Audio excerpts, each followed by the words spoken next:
Salut tout le monde, bienvenue pour cette nouvelle vidéo qui va être un petit point lecture mais plutôt énorme parce que ça fait un petit bout que je vous ai pas fait de vidéo et surtout parce que j'ai dévoré pendant ce mois de juin. J'ai eu beaucoup le temps de lire, ça m'a fait beaucoup de bien et donc il faut que je vous parle de toutes ces lectures parce que je compte encore lire plein de livres cet été. Et si je les accumule, cette vidéo déjà va être très longue, donc il faut qu'on commence tout de suite. Alors la dernière fois, je vous laissais avec Glitch, il me semble, en lecture en cours. Donc je vous mettrai la couverture dans la vidéo. Parce que c'était un emprunt médiathèque et que je n'ai plus le livre. Donc au début j'étais assez sceptique sur cette lecture, j'étais un peu perturbée par le principe de clé USB, etc. Et au final j'ai beaucoup aimé le livre. C'est un univers dystopique très intéressant dans lequel j'ai adoré me plonger et j'ai en tout cas hâte de lire la suite parce que on nous laisse en plein suspense. J'ai beaucoup aimé les personnages et vraiment c'est une lecture d'été que je vous conseille parce que je pense que c'est vraiment très sympa à lire, c'est pas prise de tête et c'est une super lecture, voilà, de vacances. Ensuite, j'ai lu La Déclaration, donc de Guéma Mallet, le tome 1, l'histoire d'Anna, donc que j'ai aussi beaucoup aimé. Encore une dystopie, j'ai lu quand même pas mal de dystopies. Au fait, non, j'en ai lu que deux. Bref. Donc, La Déclaration, j'en avais entendu beaucoup de bien. Et mais ce bien est fondé, c'est vraiment une super lecture. J'ai adoré l'ambiance très malsaine, très sombre de ce pensionnat où les enfants sont des surplus. Parce que si vous connaissez pas l'histoire, en gros donc ça se passe en 2140. Les adultes ont pu faire le choix de ne plus mourir, donc d'être immortels, mais pour cela il faut qu'ils ne fassent plus d'enfants, parce que sinon vous vous imaginez, si tout le monde est immortel mais qu'on continue à faire des enfants, la Terre est surpeuplée.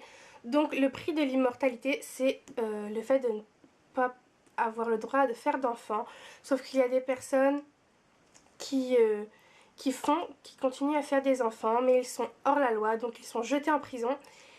Et les enfants sont enfermés dans ce genre de pensionnat, sont appelés les surplus et sont éduqués pour devenir des esclaves, entre guillemets, des servants. Donc voilà, ils payent en fait la faute de leurs parents. Je me suis beaucoup attachée à Anna, donc l'héroïne que l'on suit, aussi à Peter qu'elle va rencontrer dans l'internat, enfin dans le pensionnat.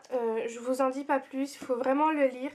On est totalement plongé dans l'histoire. Moi, du moment, j'avais même peur qu'elle se fasse prendre parce que Anna essaye d'être la meilleure surplus possible pour pouvoir plus tard travailler dans une bonne famille, ne pas se recevoir de coups, etc.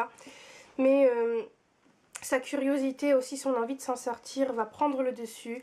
Elle va un peu se rebeller et j'ai vraiment beaucoup aimé. Je vous conseille très vivement cette lecture.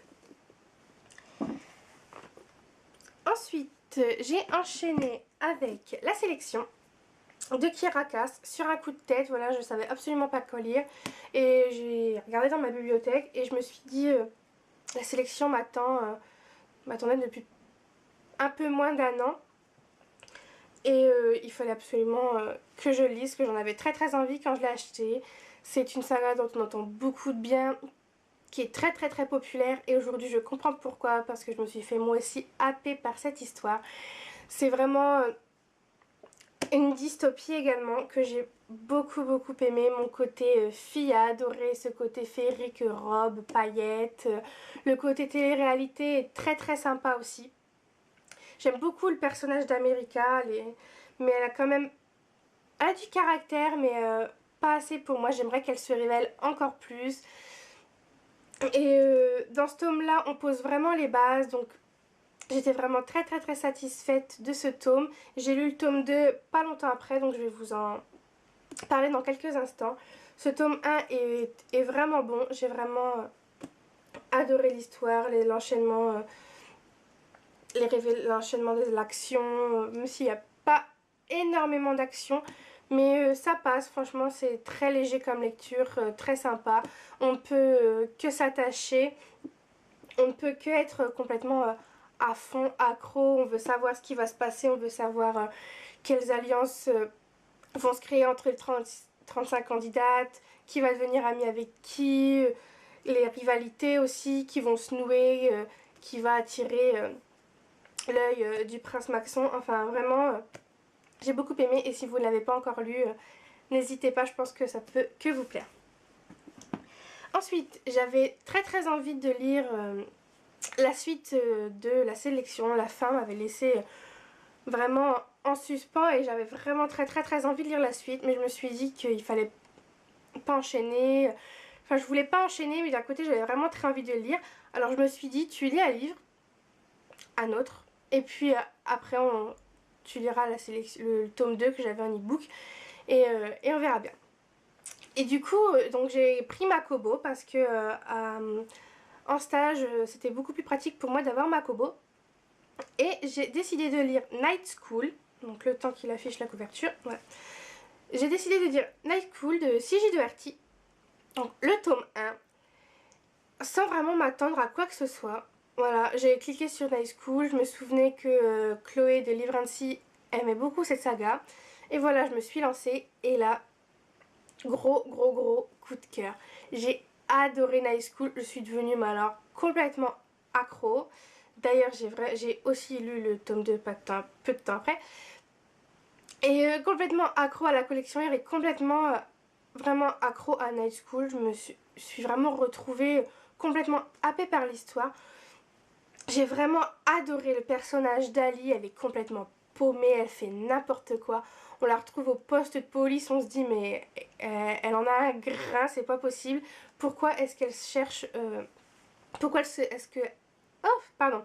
Pourquoi est-ce qu'elle se crée autant d'ennuis? Enfin, on se demande vraiment ce qui se passe dans sa vie. Et puis on commence à apprendre à la connaître.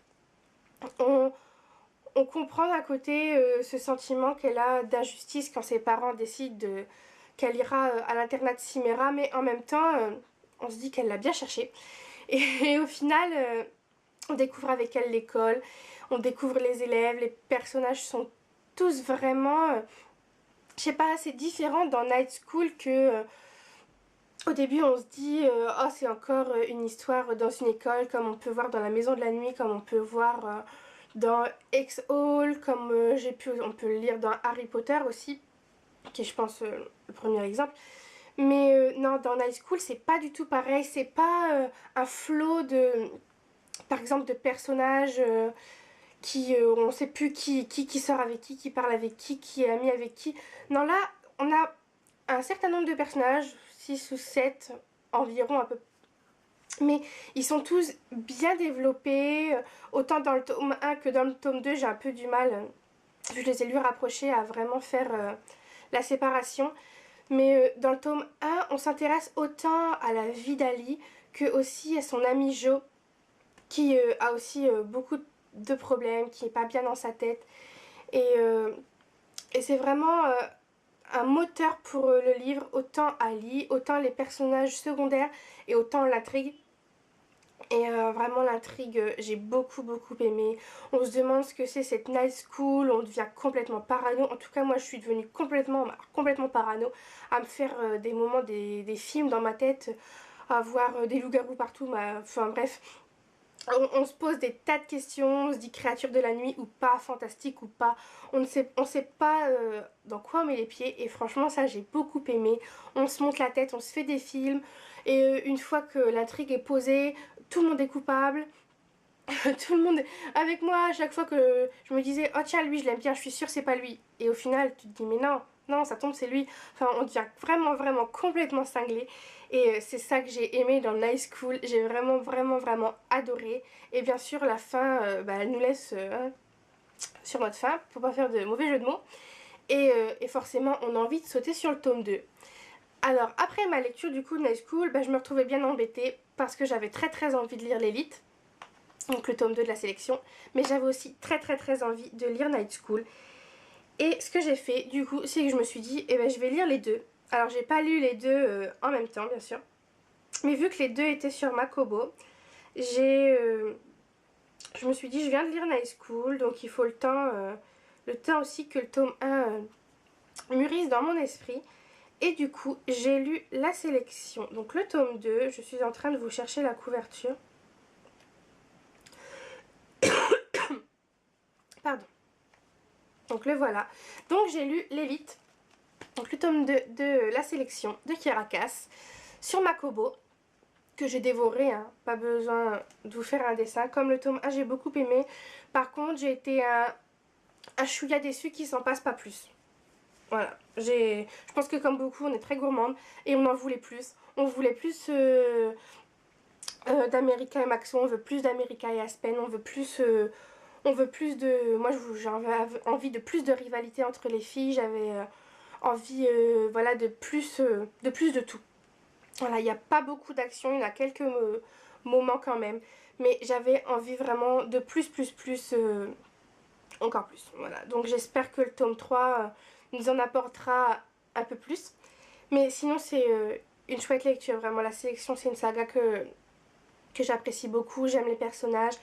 Même si c'est vrai que encore dans ce tome-là, j'aimerais que America s'affirme un peu plus. Et que oui, voilà, qu'elle s'affirme. Elle a du caractère, mais pas assez. J'aimerais vraiment qu'elle s'affirme. J'aimerais qu'elle se dépatouille un peu de cette sphère, Maxon, Aspen, Aspen, Maxon. Surtout que personnellement, je ne supporte pas Aspen. Mais ça, ce n'est que mon avis. Mais voilà, j'aimerais plus, vraiment beaucoup plus pour le prochain tome. Plus de rivalité entre les filles. Parce que là, il y en a, mais je sais pas. Il manque un peu de piquant quand même, je trouve. Même si c'est un très bon livre, un très bon tome. Un livre que j'ai vraiment beaucoup aimé lire, que j'ai dévoré en quelques jours. J'aurais aimé un peu plus de piquant et j'espère que ça va venir dans le prochain tome. Et donc ensuite, vous vous en doutez, j'ai lu le tome 2 de Night School, qui lui par contre ne manque pas de piquant. Hein. Night School, c'est vraiment un gros coup de cœur. Je regrette pas du tout de m'être lancée dans ce livre un peu à tâtons, mais en me disant quand même, je sais qu'il est aimé, je sais que Chloé l'a beaucoup aimé et souvent on a les mêmes styles de lecture. Donc voilà, Night School, le tome 2. Et le tome 2, c'est vraiment de la bombe. J'ai adoré. C'est encore mieux que le tome 1. C'est encore plus parano. On en peut, moi, j'en pouvais plus à un moment. Limite, on tient un cahier pour dire alors lui, est-ce que c'est lui? Non, c'est pas lui. Enfin, on sait plus. On a des révélations. On nous répond aux questions qu'on s'est posées dans le tome 1. Mais on te rajoute une louche de questions. Donc au final, il y en a marre. On a trop de questions. On veut le tome 3. Et... ça nous tient en haleine. Moi, j'appuyais pour tourner les pages à une vitesse folle. En plus, je lisais pendant mes pauses déjeuner. Et des moments, les auxiliaires, parce que j'étais en crèche, les auxiliaires de puriculture ou quoi que ce soit, me parlaient. Et moi, j'étais complètement dans mon truc. Et des moments, je levais la tête, oui, on m'a parlé. J'étais complètement absorbée, la tête dans la Kobo. Et enfin, pendant 1 heure, je ne la lâchais pas. Limite, je regardais même pas ce que j'étais en train de manger. Donc non, franchement, complètement absorbée, complètement accro. Lancez-vous dans Night School si vous ne les avez toujours pas lus, parce que je pense que vous ne serez pas déçus. C'est vraiment une saga à lire que j'adore. Et ensuite, alors je regarde sur Livre Addict parce que j'ai eu tellement de livres à lire, j'ai tellement de livres que j'ai lus que je sais plus dans quel ordre. Ensuite, j'ai lu Confusion de Kate Clark, toujours sur Makobo. Et ce livre, il m'a laissé complètement orpheline. Complètement dévastée. Donc voilà, Confusion de Kate Clark. Pareil, j'en avais entendu beaucoup de bien, cette fois-ci de Jordan de Wandering World. Et Confusion, c'est... voilà. On ressort complètement dévasté, complètement paumé, on n'y comprend rien. D'ailleurs, j'ai relu les 2 derniers chapitres, parce que j'ai fini le livre. Et je me suis dit, hein, c'est fini. Mais je me suis dit, il manque des pages. Donc je suis revenue. Et je dis, non, c'est ça la fin. J'étais complètement paumée. Je comprenais plus rien ce qui se passait. J'ai dû vraiment y réfléchir. J'ai terminé le livre, là. C'était la fin de ma pause en plus, donc parfait. Je suis retournée travailler. Et le soir, en rentrant chez moi, je me suis dit, non, il faut que je relise ces 2 derniers chapitres. Je comprends plus rien là à ce qui se passe. Je sais plus où j'habite. Qu'est-ce que c'est que ce Beans? Et au final, on comprend. mais on comprend pas tout, on comprend pas vraiment quelque chose. Ces confusions nous portent très bien son nom. On est complètement, nous, complètement confus, mais surtout à la fin. Même dans le livre, en fait. Parce que, donc, si vous connaissez pas l'histoire, rapidement, c'est Grace. Non, c'est pas... Si, non, je ne sais plus. Si. Oh, mince, le trou. On va regarder.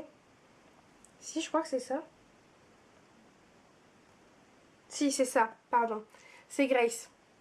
Donc, on se retrouve avec Grace, adolescente aussi, mais alors complètement paumée, qui part à volo, mais un grand n'importe quoi, qui boit comme un trou, qui est sur le point de se suicider.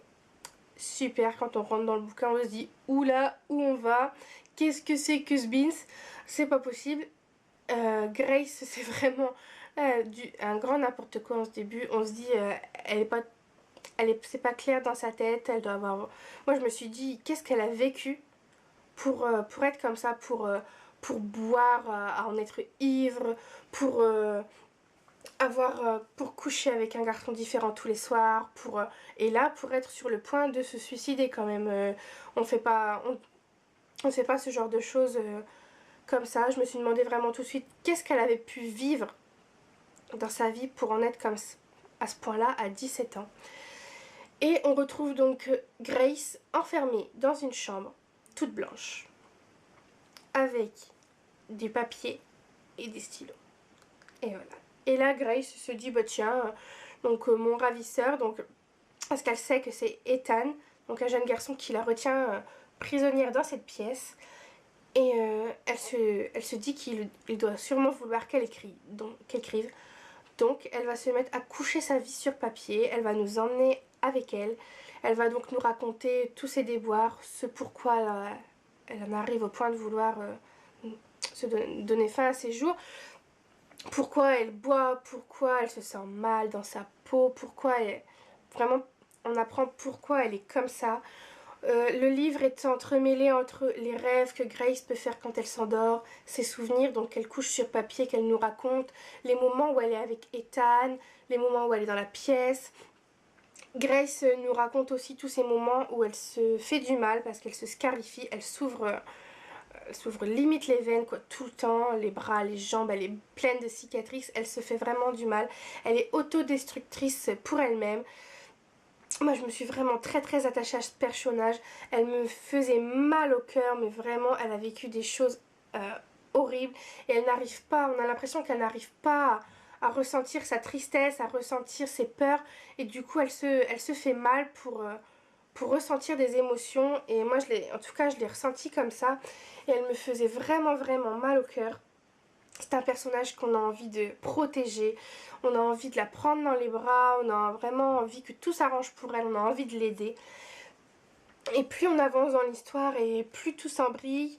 Moi, il y a certaines choses que j'ai vu venir, mais on est tellement pris dans les sentiments et dans le mal-être de Grace, selon moi, dans ce livre, que quand on voit venir ce qui arrive, parce que je ne vais pas vous le dire, eh bien, ouais, on s'en est douté, mais au pire, on s'en fiche. On s'en fiche parce que c'est Grace le gros point fort de ce livre. C'est Grace, c'est aussi son emprisonnement, entre guillemets. Elle est retenue dans cette pièce blanche. Moi, je me suis posé beaucoup de questions sur cette pièce blanche. Et au final, quand arrive la révélation de cette pièce, je me suis dit, bah oui, t'aurais dû y penser. Et non, j'y ai pas pensé. Et j'étais vraiment sur le cul. Excusez-moi l'expression, mais complètement sur le cul. À la fin, je vous dis, on comprend rien. On comprend rien à ce qui se passe, on dit c'est ça à la fin. On a envie d'appeler Kate Clark, lui dire tu te fiches de nous, c'est quoi cette fin? Écris-nous une fin qui est une fin. Parce que là, limite, elle peut facile écrire un tome 2, mais il n'y en a pas. Donc en fait, elle va nous laisser comme ça, elle va nous laisser complètement dévastés, complètement dans l'ignorance, parce qu'elle, elle a dû y penser à une suite. Parce que là, comme on laisse Grace, ouais, non. Je pense que Kate Clark a dû y penser. Mais non, c'est un one-shot. Elle nous dit, on le sait que c'est un one-shot. Et du coup, on se trouve un peu orphelin. On se dit, mais elle se fiche de nous. Elle nous balance un truc comme ça. Elle balance la pierre dans la mare. Et vas-y, après, débrouille-toi. Mais franchement, ça vaut le coup.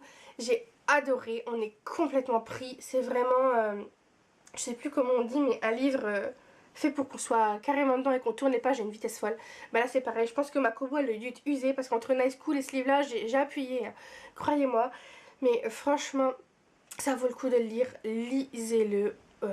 Là moi j'ai qu'une seule envie, c'est de lire les autres livres de Kat Clark. Et je pensais pas que j'allais devenir accro, mais au final Jordan de Wandering World a totalement raison. On devient complètement accro. Et j'ai hâte de vraiment de lire les autres livres de Kat Clark parce qu'avec celui-là, ok, je la déteste parce qu'elle nous laisse avec une fin affreuse, pas possible, et il n'y a pas de suite, et du coup on est en colère, on n'est pas content. Mais, mais au final, on est super heureux d'avoir lu ce livre. Et, et voilà, donc je pense qu'on s'en remet pas, on sort pas de ce livre indemne, on se pose encore des questions. Et c'est ça qui est vraiment chouette dans un livre, c'est quand il vous marque. Donc voilà, je vous conseille vraiment de lire Confusion de Kat Clark. Je sais pas combien de temps ça fait que je parle. J'espère que mon truc va pas couper.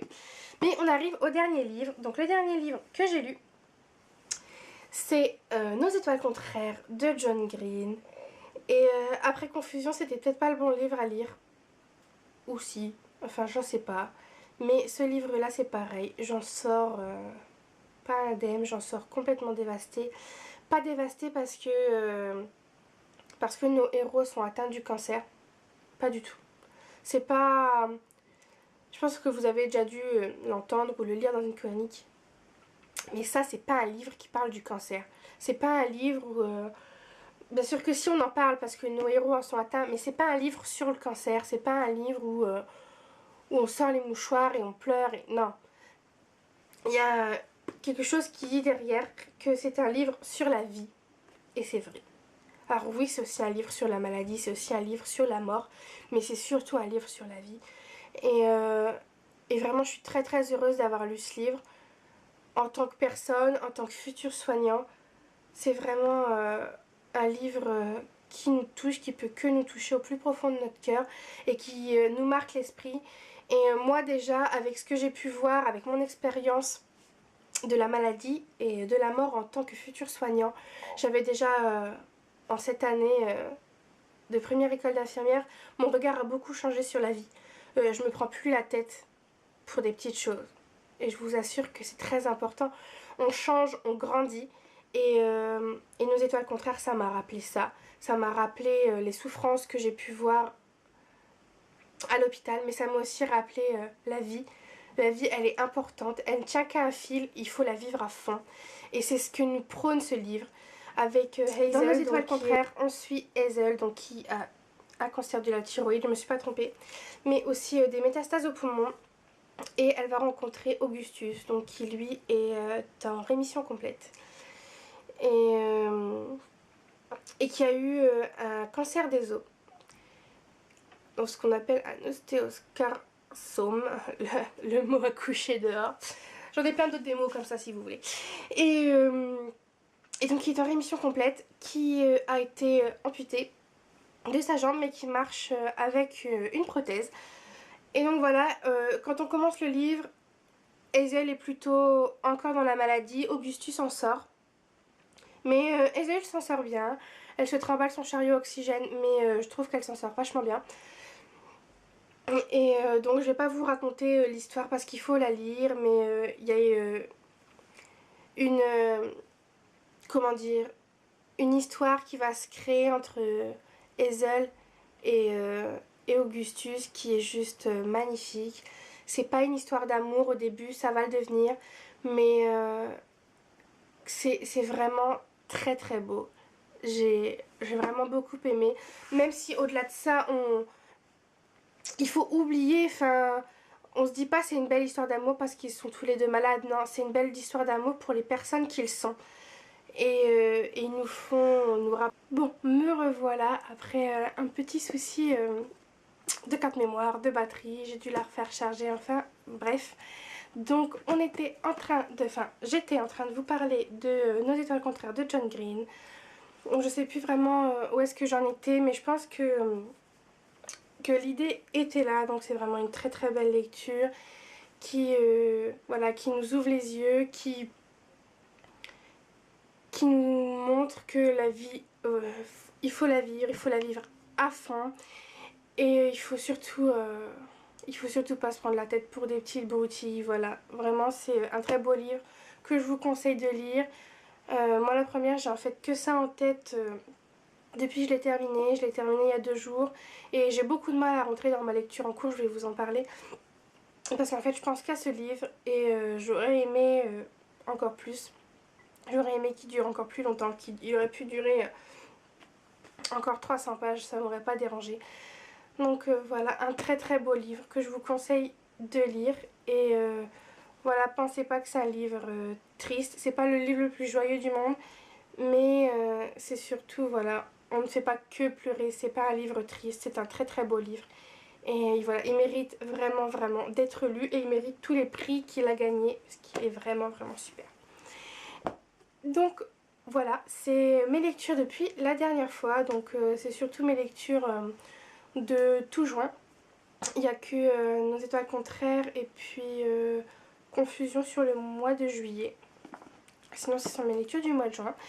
Et donc après Nos étoiles contraires, j'ai pioché un peu au hasard dans ma palle, mais surtout dans une petite palle d'été en fait, que je me suis constituée des livres que je voudrais vraiment lire cet été.